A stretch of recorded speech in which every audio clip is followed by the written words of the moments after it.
Hola, les voy a compartir una introducción a la química del carbono. Es conocido que el carbono forma millones de compuestos, ya que tiene una facilidad de enlazarse consigo mismo, con hidrógeno, oxígeno y otros pocos elementos. Esta extraordinaria capacidad de combinación se debe a su estructura electrónica. Si recordamos, el carbono posee 6 electrones distribuidos en la configuración 1s2, 2s2, 2p2, con lo cual posee en su último nivel 4 electrones. Esta disposición electrónica lo hace particularmente predispuesto a generar enlaces covalentes dentro del modelo de compartir electrones. Se observa que esta gran facilidad va a aparecer en compuestos en donde esté exclusivamente formado o enlazado con carbono, en donde forme cadenas de enlaces carbono-carbono, y dentro de esas cadenas existe además la posibilidad de formar enlaces dobles y enlaces triples. Si pensamos en el modelo de Lewis, ¿cómo sería la formación de estos enlaces sencillos, dobles o triples? Bueno, surgen de compartir 1, 2 o 3 pares de electrones, por el cual el átomo de carbono se va a estabilizar.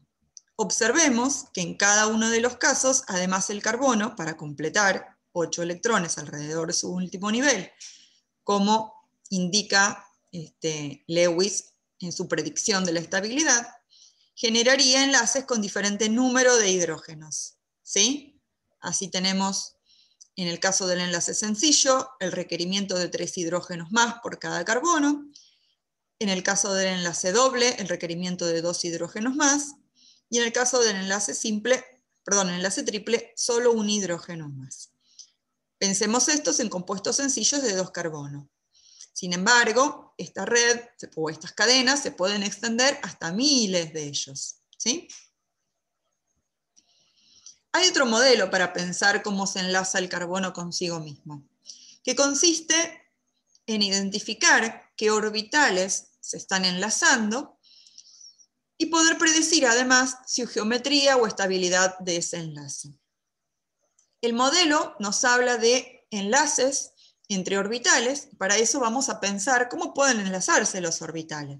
Es decir, cómo pueden compartir una región en el espacio de modo tal que los electrones ahora ya no pertenezcan a un orbital atómico, sino a un orbital molecular, es decir, de toda la molécula. Bueno, cuando los átomos se acercan, los orbitales pueden generar una región compartida de dos formas. Una denominada enlace sigma, cuando los orbitales de cada átomo se superponen en forma frontal. Por ejemplo, si superpongo dos orbitales S, un orbital S o un P, o incluso dos orbitales P, de modo frontal. Pero también, por ejemplo, para los orbitales tipo P, existe la probabilidad de una superposición lateral, en donde vamos a generar un orbital compartido, o orbital molecular, denominado pi. Entonces, se propone para el carbono una modificación de estos orbitales a partir de un concepto creado ad hoc denominado hibridación. La hibridación consiste en la combinación de diferentes orbitales atómicos para generar orbitales híbridos, es decir, mezclas de tipos de orbitales. En el caso del carbono, la hibridización se basa en mezclar orbital S con los orbitales P, obteniendo tres tipos de hibridización o hibridación. Una denominada SP, que es la combinación entre un orbital S y un orbital P. Otra SP2, que es la combinación entre un orbital S y dos orbitales P. Y otra es la hibridización SP3 o hibridación SP3, que es la combinación entre un orbital S y los tres orbitales P. Cada uno de ellos va a tener una geometría asociada y está relacionada con una multiplicidad de enlace. Vamos a ver cada una de ellas. ¿En qué consiste la hibridación SP3? Consiste en mezclar o combinar el orbital S del nivel 2 con los tres orbitales P del nivel 2. En ese caso nos van a quedar 4 orbitales híbridos, todos con la misma energía, dispuestos en los vértices de un tetraedro, es decir, Este tipo de hibridación está asociada a una geometría tetraédrica, ya que son 4 orbitales que tienden a repelerse en el espacio y adoptar la posición más lejana una del otro. Esa disposición es la tetraédrica. En cada uno de esos orbitales se dispone un electrón que puede ser compartido.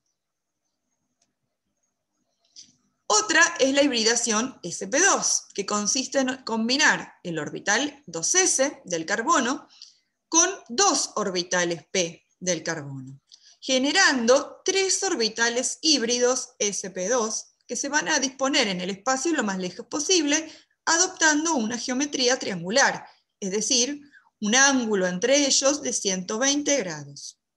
Como observamos, queda un orbital sin hibridar, que es un orbital p, el cual termina siendo perpendicular a estos 3 orbitales híbridos. Este tipo de geometría o este tipo de hibridación están asociadas a los dobles enlaces entre carbonos, en donde tenemos un solapamiento o enlace sigma entre los orbitales híbridos sp2 de cada carbono, más un solapamiento entre los orbitales p no híbridos en forma dorsal, es decir, formando un enlace pi. Por lo tanto, el enlace doble carbono-carbono lo podemos pensar como un enlace sigma, sp2, sp2 de ambos carbonos, combinado con un enlace pi en forma dorsal entre los orbitales no híbridos p de ambos carbonos, es decir, 4 electrones compartidos, 2 en cada uno de estos enlaces. Para el enlace triple se piensa en una hibridización o en hibridación sp, en donde combinamos el orbital 2s con uno de los orbitales 2p.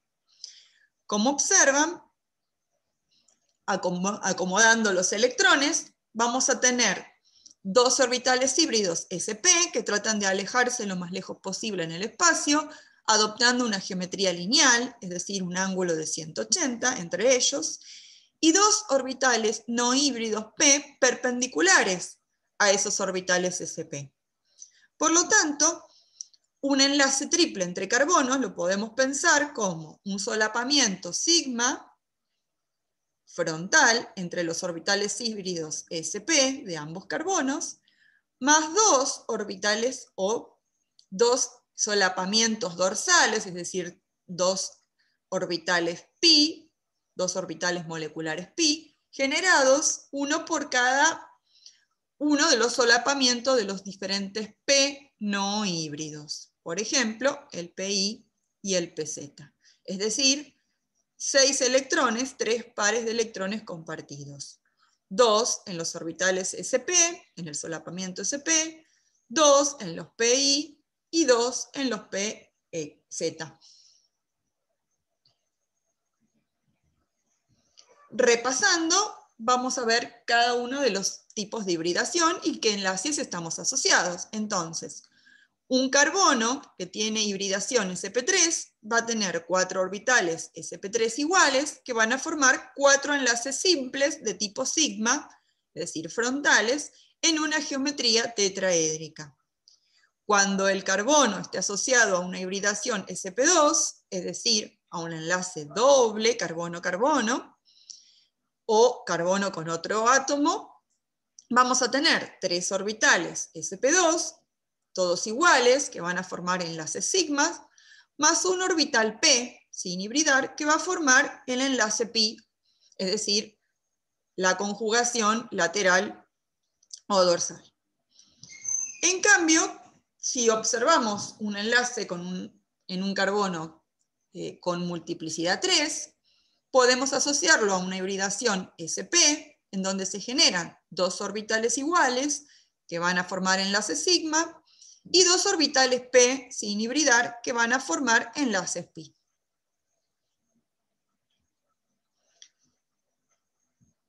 Los compuestos del carbono son muchísimos y podemos pensar diferentes maneras de representar esos compuestos generados entre el carbono, el hidrógeno, el oxígeno y algunos pocos elementos. En química, por lo general, podemos describir un compuesto a partir de su fórmula molecular, que nos indica en qué proporción se relacionan esos elementos. En la química de los compuestos de carbono, a veces con la fórmula molecular no es suficiente la información, ya que no describe por completo de qué compuesto estamos hablando o al cual nos estamos refiriendo. Entonces vamos a ver que estos compuestos se van a representar con diferentes tipos de fórmulas, más o menos desarrolladas, en cuanto a que se evidencian los enlaces entre los átomos. La fórmula desarrollada nos muestra los enlaces entre los carbonos y entre los carbonos y los hidrógenos.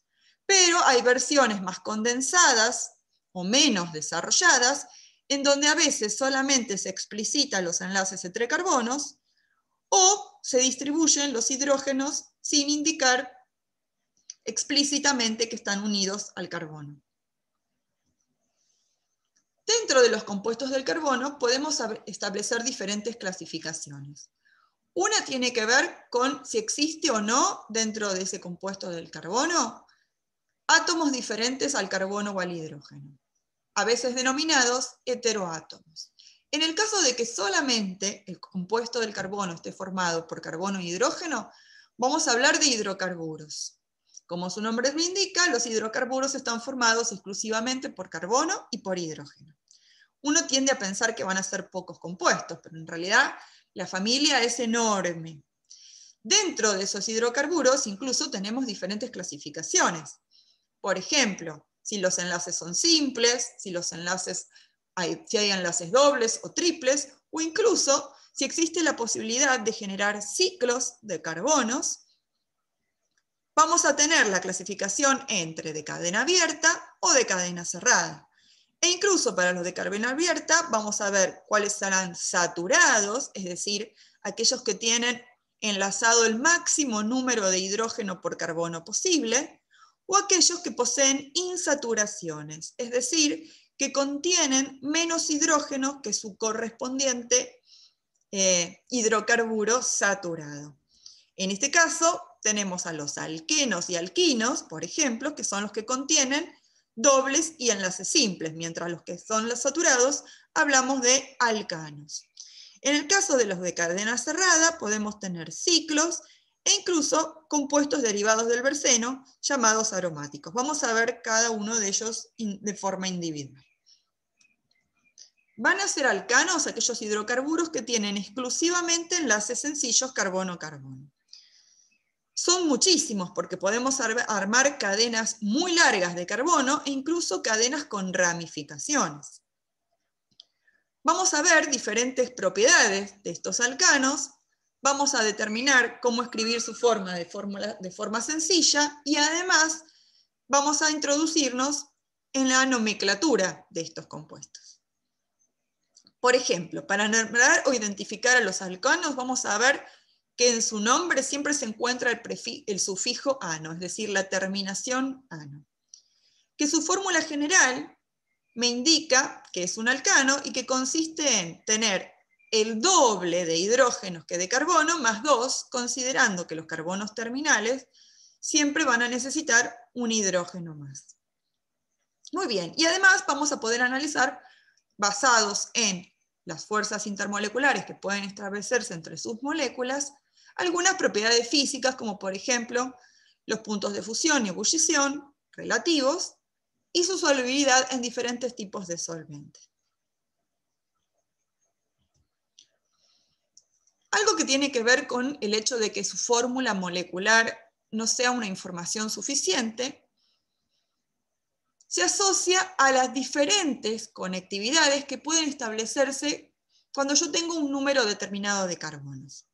Por ejemplo, si yo tengo un alcano, es decir, solamente enlaces sencillos, con la fórmula carbono 5, hidrógeno 12, tendría la posibilidad de armar diferentes alcanos. Acá los tenemos. Un alcano en donde tenga 5 carbonos enlazados en forma lineal, o 4 carbonos enlazados en forma lineal con una ramificación, o incluso 3 carbonos con 2 ramificaciones. Todos estos compuestos, que son distintos y van a tener propiedades diferentes, nombres diferentes, por supuesto, tienen la misma fórmula, porque poseen o están formados por el mismo número de carbonos y el mismo número de hidrógenos. A esta característica la denominamos isomería. La isomería se refiere a que existen compuestos diferentes que tienen la misma fórmula molecular. A esa relación entre ellos la llamamos isómeros, ¿sí? Son isómeros el N-pentano, el 2-metilbutano y el 2,2-dimetilpropano. Es decir, están formados por el mismo número de átomos de carbono y hidrógeno. Dentro de las diferentes isomerías, podemos clasificar en dos grandes grupos. Una denominada isomería estructural, que tiene que ver con que hay diferente conectividad o enlace entre los átomos. Acá vemos el ejemplo de la isomería estructural que se puede generar a partir de la fórmula carbono 5, hidrógeno 12. Hay diferentes tipos de enlaces entre ellos, lo que da lugar a diferentes tipos de alcanos. Vamos a aprender alguna introducción de cómo nombrar los compuestos del carbono. En particular, comenzamos con los alcanos. Para nombrar los alcanos, vamos a seleccionar la cadena carbonada más larga. Vamos a identificar las ramificaciones, es decir, aquellas pequeñas cadenas que están enlazadas a la cadena carbonada principal. Vamos a nombrar esas ramificaciones de acuerdo a considerarlos radicales alquilo. ¿Qué es un radical alquilo? Es cuando un alcano pierde un hidrógeno y puede enlazarse como sustituyente en otra cadena carbonada. Acá vemos los ejemplos de los radicales alquilos más comunes y sus nombres. Esos nombres derivan de un prefijo que tiene que ver con el número de carbonos y la terminación -il. El prefijo del número de carbono se utiliza universalmente para la nomenclatura de los compuestos del carbono y aparece en esta tabla. Cuando el número de carbonos de la cadena es 1, se utiliza el prefijo met, 2 et, 3 prop, 4 but, 5 pent, y a partir de ahí el uso de un prefijo múltiple conocido como ex, ept, oct, non, etc. Muy bien, entonces una vez que identificamos las ramificaciones, las vamos a nombrar por orden alfabético y además de existir multiplicidad en estas ramificaciones, vamos a indicarlo con un prefijo no alfabetizable. Además, vamos a tener que indicar el número de carbono en el que se encuentran unidos. Finalmente, damos nombre al compuesto principal, es decir, a la familia al que pertenece, indicando cuántos carbonos contiene la cadena carbonada principal y el sufijo o la terminación, dependiendo, en este caso es ano, dependiendo de cómo son los enlaces entre los carbonos en esa cadena principal. Vamos a poner algunos ejemplos. Supongamos que tenemos este alcano, que lo reconocemos como tal porque vemos que hay enlaces sencillos entre los carbonos. Lo primero que hacemos es identificar la cadena carbonada principal, que va a ser la cadena carbonada más larga. La vamos a numerar y vamos a identificar quiénes serían las ramificaciones de esta cadena carbonada principal. El orden o sentido de la numeración va a ser aquel en donde a las ramificaciones les dé o les otorgue el menor valor posible. Observen que el sentido de la numeración, en este caso, les da los números 2 y 4 a estas ramificaciones, que son un metil y un etil, mientras que si el sentido fuera el inverso, los números asociados quedarían 4 y 6. Nos quedamos con la opción que da el menor valor a las ramificaciones. Finalmente, ponemos el nombre de la siguiente manera. Como etil alfabéticamente tiene prioridad sobre metil, lo vamos a nombrar primero, indicando en qué número de carbono está, separando números de palabras con guiones. Entonces nombramos 4-etil, guión, 2, y la última ramificación se asocia al nombre completo del compuesto del carbono, indicando cuántos carbonos tiene la cadena principal, 7, ept, y la terminación asociada a que los enlaces entre carbonos son sencillos, ano. Por lo tanto, el nombre nos queda 4-etil, 2-metil, heptano. Los invito a complementar las reglas de nomenclatura con el apunte y con la bibliografía. En el segundo ejemplo, tenemos que identificar de nuevo la cadena carbonada principal. Identificar las ramificaciones, ordenarlas alfabéticamente, identificar a qué carbono están unidos, indicando qué número más bajo posible se les asocia, y finalmente poniendo el nombre de la cadena principal, indicando cuántos carbonos tiene y cómo son los enlaces entre carbonos. Quedó corrida un poco la figura, pero acá podemos verla mejor escrita. Vamos a identificar al metil y vamos a identificar al propil como ramificaciones.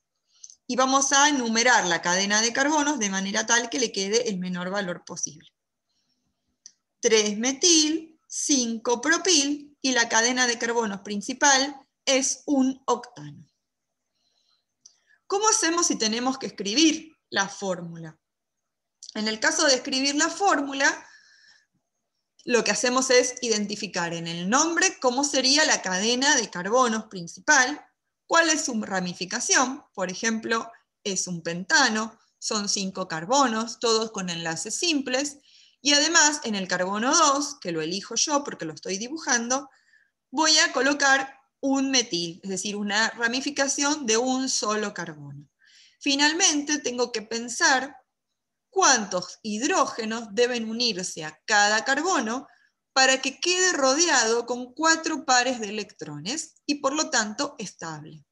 Observamos que en los carbonos terminales de las cadenas va a ser necesario 3 hidrógenos, 3 pares de electrones más, que en los carbonos intermedios de la cadena van a ser necesarios 2 hidrógenos, 2 pares de electrones más, y que en el carbono que tiene la ramificación que está en el medio de la cadena, solamente es necesario un par de electrones más, es decir, un hidrógeno más. Colocamos los hidrógenos y comprobamos que todos los carbonos queden estabilizados con 4 pares de electrones a su alrededor. En el segundo caso, con el nombre 3,3-dimetilhexano, entendemos que es una cadena principal de 6 carbonos, todos enlazados en forma sencilla, y que sobre el carbono 3 hay 2 ramificaciones que consisten de un solo carbono, es decir, metilos. Luego, indicamos cuántos hidrógenos debe unir o enlazar cada uno de los carbonos de esta estructura para poder estabilizarse. Observemos que el carbono del centro de la cadena, que tiene además 2 ramificaciones, no requirió de enlazarse con hidrógenos, ya que tenía 4 pares de electrones a su alrededor. Cuando en el hidrocarburo existe al menos un doble enlace carbono-carbono, podemos indicar o reconocer que ese compuesto es un alqueno. Para nombrarlos vamos a usar la terminación eno. Como hay un doble enlace, es decir, hay una insaturación, es necesario 2 hidrógenos menos para estabilizar esta estructura. Por lo tanto, su fórmula general es el doble de hidrógenos que de carbonos. Acá tenemos algunos ejemplos y algunos nombres asociados. Siempre utilizamos el prefijo correspondiente para la cadena principal. En este caso tenemos que asegurarnos que la cadena principal es la cadena más larga que contiene el doble enlace o los dobles enlaces. Y vamos a utilizar la terminación eno. En el caso de que sea necesario, vamos a tener que indicar con algún número dónde comienza el doble enlace para poder reconocer isómeros estructurales, como en este caso el 1-buteno y el 2-buteno. Ambos tienen la misma fórmula molecular, pero son compuestos distintos. Repasemos cómo podríamos nombrar un alqueno. Por ejemplo, tenemos esta estructura, localizamos la cadena principal, la que contiene el doble enlace, y numeramos los carbonos, indicando con el menor valor posible al doble enlace. Finalmente, si hay ramificaciones las vamos a nombrar por orden alfabético, es decir, seguimos las mismas reglas de nomenclaturas antes vistas. El nombre nos queda 4-metil, 1 para indicar dónde se encuentra el doble enlace, hepteno. La terminación o el nombre de la familia del alqueno corresponde al alqueno de 7 carbonos, hepteno. En el caso de los dobles enlaces, puede aparecer un nuevo tipo de isomería, además de la estructural, que es la isomería espacial. La isomería espacial tiene que ver con aquellos isómeros que tienen la misma conectividad, es decir, el mismo tipo de enlaces entre átomos, pero que generan disposiciones diferentes en el espacio para esos enlaces.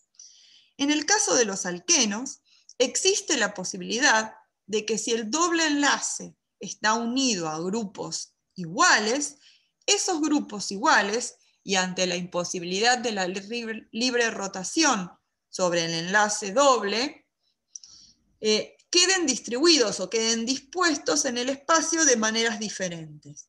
Por ejemplo, si los grupos iguales se encuentran del mismo lado del doble enlace, vamos a tener el isómero cis, mientras que si los grupos iguales se encuentran de lados contrarios del doble enlace, vamos a tener el isómero trans. Cuando el hidrocarburo tiene al menos un triple enlace, lo reconocemos como alquino. En este caso vamos a utilizar la terminación ino y vamos a encontrar que hay 2 insaturaciones, es decir, hay 4 hidrógenos menos con respecto a su alcano análogo, es decir, al alcano del mismo número de carbonos. Los alquinos son bastante reactivos y por supuesto se obtienen, como todos los hidrocarburos, a partir del petróleo. ¿Cómo nombramos los alquinos? De forma análoga que nombrábamos a los alquenos, identificando la cadena carbonada principal. En este caso tenemos 2 insaturaciones, es decir, el triple enlace, pero además tenemos un sustituyente más que vamos a ver a continuación, que es un halógeno. Entonces, la cadena carbonada principal elegida tiene que contener a todos los grupos funcionales, es decir, al triple enlace y además a este heteroátomo como el halógeno. Vamos a numerarla, de modo de darle el menor valor posible al triple enlace, y vamos a nombrar todas las ramificaciones o sustituyentes. En este caso tenemos cloro, tenemos un metil y tenemos un etil. Por orden alfabético, los halógenos y los radicales alquilos tienen la misma categoría, así que los vamos a nombrar por orden alfabético, indicando en qué carbono quedaron como sustituyentes. El nombre final nos va a quedar 7-cloro, 6-etil, 6-metil en el mismo carbono, y 1-heptino, indicando que la cadena carbonada principal tenía 7 carbonos y que además es un alquino. Bien, existe otro tipo de hidrocarburos, también insaturados, ya que tenemos un par de hidrógenos menos que correspondiente al alcano, y esa insaturación deriva de haber generado un ciclo de carbonos, una estructura cíclica. Muy bien, para describir o para nombrar a los hidrocarburos cíclicos tenemos diferentes maneras. Por ejemplo, podemos representar con su fórmula más o menos desarrollada, pero también podemos utilizar un tipo de fórmula conocida como fórmula esqueleto o esqueletal, en donde solamente vamos a representar los enlaces entre carbonos. Tenemos que poder identificar o interpretar este tipo de estructuras. Cada uno de los polígonos está asociado a un tipo de ciclo de carbonos. En la naturaleza es muy común encontrar estos ciclos de carbonos o incluso con heteroátomos, sobre todo los ciclos de 6, como en el caso de los azúcares, o los ciclos de 5 y 6, como en el caso de las bases que forman el ADN. Repasemos un poco esta fórmula esqueletal en donde solamente se representan los enlaces carbono-carbono. Tenemos que aprender a interpretarlas. Por ejemplo, si el polígono contiene 6 lados, estamos hablando de un hexágono, el cual viene a representar un hexano, es decir, 6 carbonos enlazados en forma sencilla. En el caso de las estructuras abiertas, vamos a tener, por ejemplo, acá representado una cadena de 1, 2, 3, 4, 5 carbonos con una ramificación de un solo carbono. Acá tenemos representado también una cadena con una ramificación de un carbono, pero la presencia de un doble enlace, es decir, un alqueno. Y en el caso del alquino se evidencia con la representación del triple enlace. El último tipo de hidrocarburos que vamos a ver son los hidrocarburos aromáticos. Los hidrocarburos aromáticos derivan de una estructura muy particular, que es el anillo bencénico. Esta estructura fue un dolor de cabeza para los científicos porque consistía en el enlace de 6 carbonos con tan solo 6 hidrógenos. Mucho tiempo transcurrió hasta que se logró describir en forma fehaciente cómo se formaba este anillo bencénico. Los primeros indicios o los primeros acercamientos a la elucidación de la estructura fueron realizadas por Kekulé, quien propuso un anillo de 6 carbonos con dobles enlaces, pero dobles enlaces alternados, es decir, dobles enlaces que podían girar alternadamente dentro de la estructura cíclica. Este tipo de resonancia de las estructuras, es decir, de estructuras móviles con dobles enlaces girando dentro del anillo, se representa en forma actual con este anillo bencénico, es decir, con un círculo identificando estos dobles enlaces móviles. Vamos a ver a continuación cómo el modelo híbrido representa mejor esta estructura y las propiedades del anillo bencénico, denominada aromaticidad. Muchos compuestos derivan del benceno. A todos los vamos a llamar hidrocarburos aromáticos o compuestos aromáticos cuando tengamos presentes heteroátomos. El naftaleno, por ejemplo, que es muy conocido, que son anillos aromáticos fusionados, el antraceno y el pireno, o incluso muchos derivados como alcoholes, ¿sí? Como compuestos nitrogenados, como ácidos, que vamos a ver más adelante. Para poder pensar y entender la estructura del anillo bencénico, recordemos qué tipo de hibridación podríamos asociar a estos carbonos. ¿Sí? Por ejemplo, pensando en que tenemos orbitales p, en que cada carbono tiene una hibridación, lo podemos ver en la geometría, sp2, con una disposición triangular, es decir, 2 enlaces sigma con los carbonos adyacentes, más un enlace sigma con un hidrógeno, y además un enlace pi, que es perpendicular, un enlace pi generado por orbitales p, en este caso perpendicular a esos enlaces sigma generados por los sp2. Como en estas estructuras hay varios orbitales p no híbridos, se puede establecer un enlace pi generalizado, es decir, formado por varios orbitales p. Por los orbitales p, en este caso, de los 6 carbonos que conforman el anillo bencénico, generando una estructura muy estable, donde esos electrones se encuentran deslocalizados, generando un anillo, ¿sí?, sobre la estructura base del anillo. Muy bien, en particular, para los hidrocarburos podemos pensar algunas propiedades físico-químicas o físicas sencillas que podemos predecir a partir de entender que son compuestos o sustancias moleculares, es decir, formadas por moléculas, y tratar de pensar cómo se relacionan esas moléculas entre sí, por ejemplo, cuando tengo estas sustancias puras en estado sólido o en estado líquido. Si son sustancias moleculares, lo que vamos a tener entre ellas son fuerzas o interacciones intermoleculares.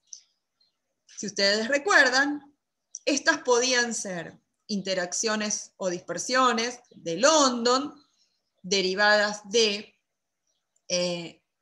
momentos dipolares momentáneos o inducidos generados por estas nubes electrónicas, ¿sí? Que son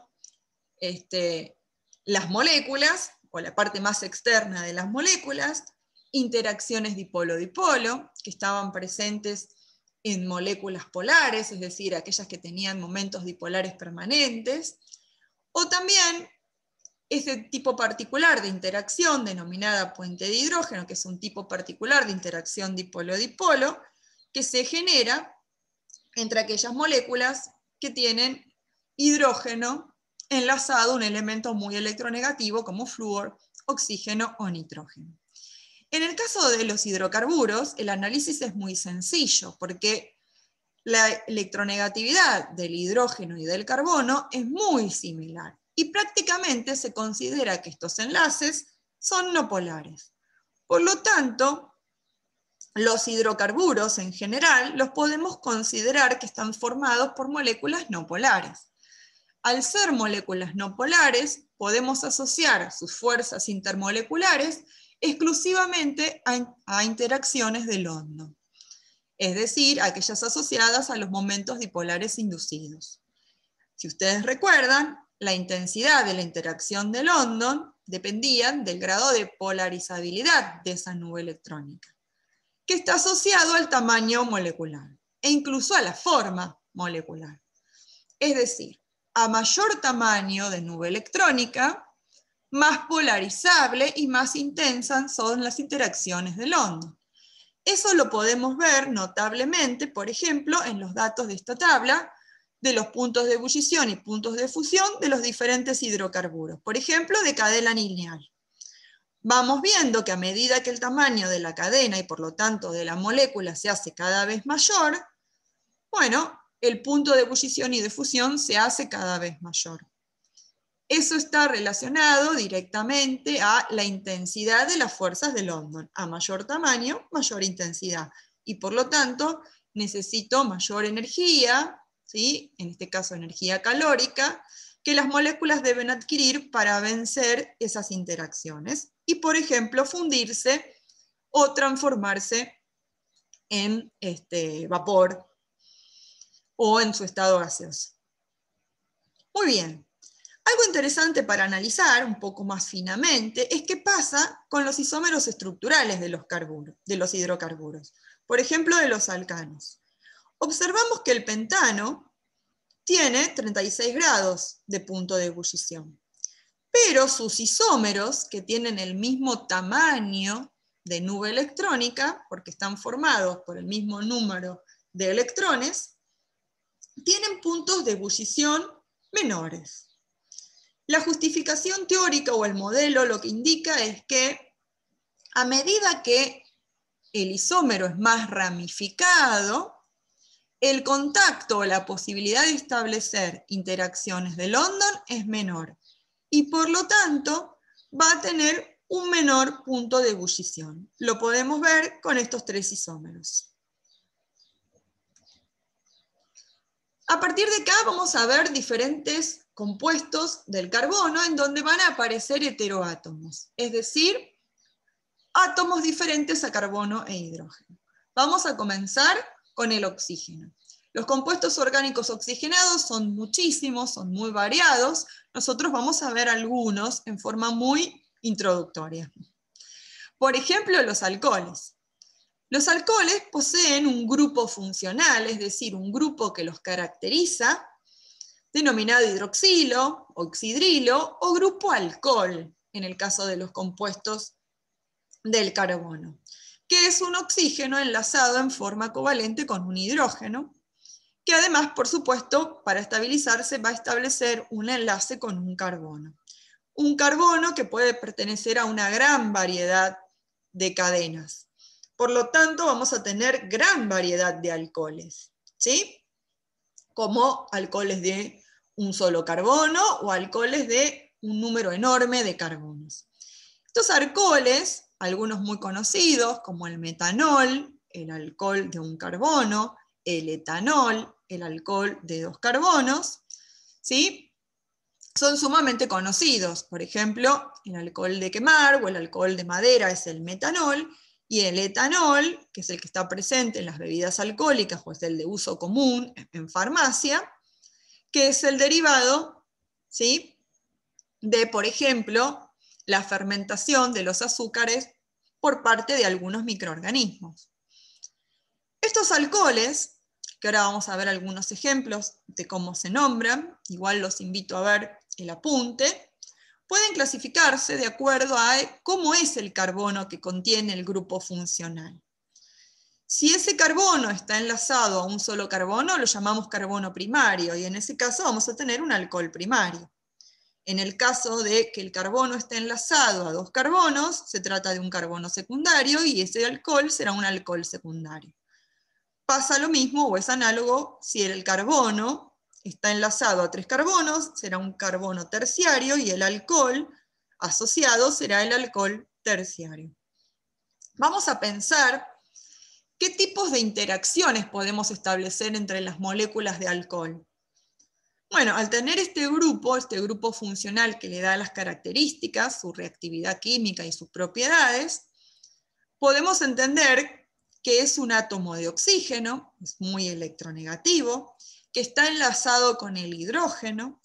Por lo tanto, como ese átomo de oxígeno tiene pares de electrones libres que no pueden ser compensados con ningún otro momento dipolar interno dentro de la molécula, lo podemos considerar un centro de polaridad, y a los alcoholes los podemos denominar o los podemos relacionar con los enlaces o las interacciones, mejor, dipolo-dipolo. Es decir, en los alcoholes tenemos un oxígeno que es un centro de polaridad, y las moléculas de alcoholes son polares. Por lo tanto, vamos a tener interacciones de London, vamos a tener interacciones dipolo-dipolo, al ser moléculas polares, y vamos a tener interacciones puente de hidrógeno, ya que tenemos el hidrógeno enlazado al oxígeno. Esto se puede ver en los puntos de fusión y ebullición relativamente altos en comparación con moléculas de igual tamaño, que no poseen el grupo alcohol. E incluso podemos analizar cómo influye la ubicación del grupo alcohol dentro de los diferentes isómeros estructurales de los alcoholes. Por ejemplo, podemos ver puntos de fusión y ebullición más altos que los hidrocarburos, y además, obviamente, a medida que aumenta el tamaño molecular, la interacción de London es mayor, y vamos viendo cómo sus puntos de fusión y ebullición aumentan.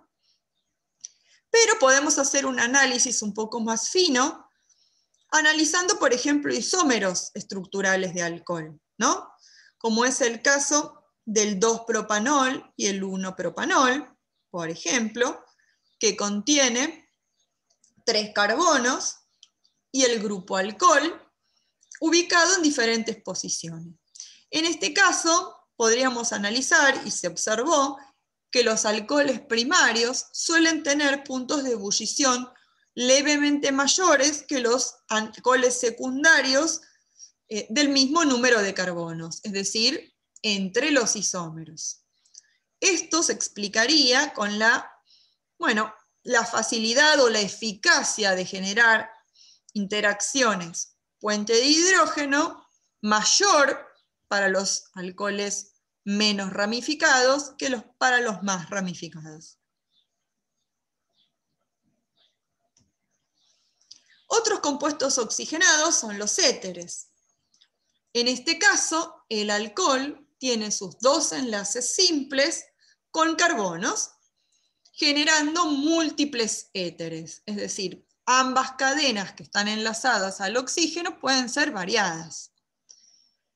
En el caso de los éteres, para nombrarlos, por ejemplo, lo van a ver también en el apunte, es muy sencillo, nos paramos sobre el átomo de oxígeno y observamos cómo se llaman los radicales alquilo en ambos lados. Por ejemplo, en este caso tenemos un dietil éter, ya que hay dos radicales etil al lado o conectados con el oxígeno. ¿Qué fuerzas intermoleculares podemos establecer entre los éteres? Bueno, también tienen un centro de polaridad, es decir, son moléculas polares. Van a poder establecer, además de las interacciones de London, interacciones dipolo-dipolo, pero no van a poder establecer interacciones puente de hidrógeno. Esto, por ejemplo, haría que los éteres tengan un punto de ebullición y de fusión menor que su isómero alcohol, ¿sí? Es decir, con la fórmula molecular de un alcohol y un éter, con la fórmula de un alcohol podríamos armar un éter, es decir, podemos establecer isómeros estructurales entre alcoholes y éteres del mismo número de carbono. Y si comparáramos sus puntos de fusión y ebullición, observaríamos que en el caso de los alcoholes, la posibilidad de establecer puente de hidrógenos hace la diferencia y tenemos puntos de fusión y ebullición mayores. No solamente el oxígeno puede establecer enlaces simples con los carbonos, sino que puede además establecer enlaces dobles, como por ejemplo en el conocido grupo carbonilo. El grupo carbonilo se genera a partir de un doble enlace carbono-oxígeno, donde además el carbono para estabilizarse va a necesitar tener dos enlaces simples más. Si uno de esos enlaces contiene una cadena carbonada y otro contiene un hidrógeno, tenemos el grupo funcional aldehído. Si en cambio ambos enlaces están generados a partir de dos cadenas de carbono, entonces vamos a obtener una cetona.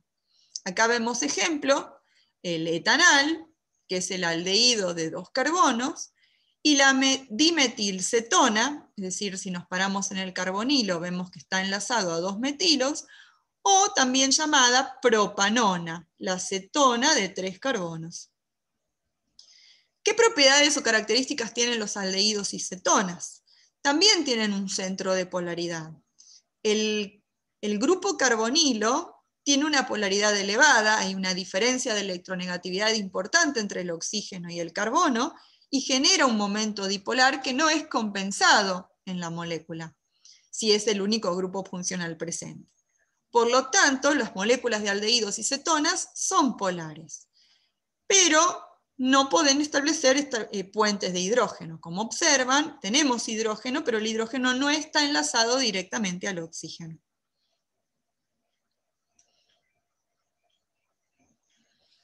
Podemos generar grupos funcionales con más de un oxígeno. Por ejemplo, los ácidos carboxílicos.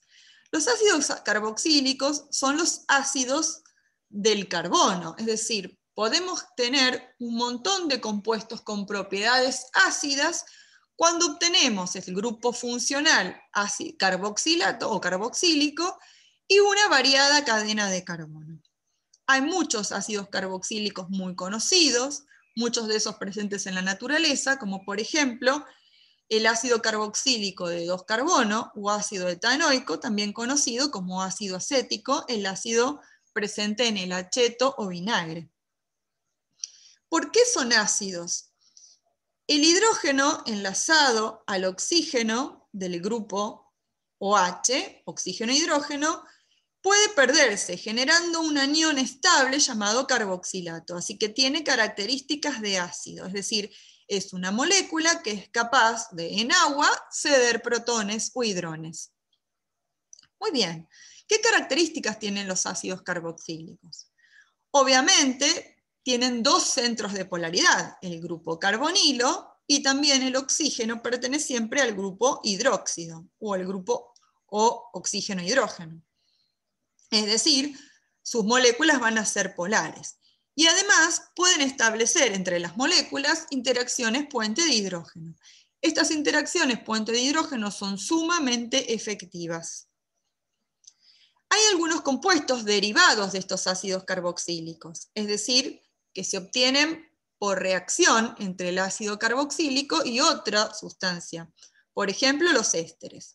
Los ésteres se obtienen por reacción entre ácidos carboxílicos y alcoholes, generando el grupo funcional éster, que consta de un carbonilo y además de un oxígeno, el oxígeno generado que pertenecía al ácido, que ahora en vez de enlazar un hidrógeno, enlaza una cadena de carbonos. ¿Sí? Estos compuestos también están muy distribuidos en la naturaleza y son los responsables de los diferentes perfumes o aromas de las frutas, por ejemplo, de las flores. Acá tenemos como ejemplo el éster generado por el ácido etanoico en combinación con el alcohol metílico. Así se lo nombrará etanoato, se agrega la terminación ato, de metilo. Recuerden consultar el apunte de nomenclatura para volver a revisar cómo nombrar o escribir las fórmulas. Otro heteroátomo muy común es el nitrógeno. El nitrógeno forma parte de muchísimos compuestos del carbono. Vamos a ver dos nada más. Uno de ellos son las aminas. Las aminas son derivados del amoníaco, es decir, el nitrógeno, si ustedes recuerdan, tiene 5 electrones en el último nivel. Para estabilizarse necesitaría formar 3 enlaces covalentes simples, por ejemplo. En ese caso, vamos a tener aminas cuando esos enlaces covalentes los genere con al menos una cadena de carbonos. Puede ser una, puede ser dos, o puede ser 3. Ahí daríamos origen a las aminas primarias, secundarias y terciarias. Para nombrar las aminas, simplemente indicamos cómo se denominan esas cadenas de carbono, indicándolas como radicales alquilos. Entonces, por ejemplo, tenemos la metilamina, la etilmetilamina, por orden alfabético, o la trimetilamina. ¿Qué interacciones podemos tener entre las moléculas de aminas? Bueno, el nitrógeno también es un centro de polaridad, menos intenso que el oxígeno, pero genera polaridad en la molécula. Por lo tanto, las moléculas de aminas son moléculas polares. Y además, en el caso de las aminas primarias y secundarias, tenemos la posibilidad de establecer puente de hidrógeno. No así en las aminas terciarias. Las amidas son otros derivados de los ácidos que se forman cuando hacemos reaccionar un ácido carboxílico con una amina. En este caso, el grupo funcional amida va a quedar conformado por un carbonilo enlazado a un nitrógeno. Ese nitrógeno va a tener 2 enlaces covalentes más, que pueden ser hidrógenos o cadenas de carbonos. Para nombrar las amidas, indicamos cuántos carbonos tiene la cadena principal que contiene el carbonilo, y además vamos a tener que identificar quiénes son los sustituyentes en el nitrógeno. Por ejemplo, la metilamida o metanoamida es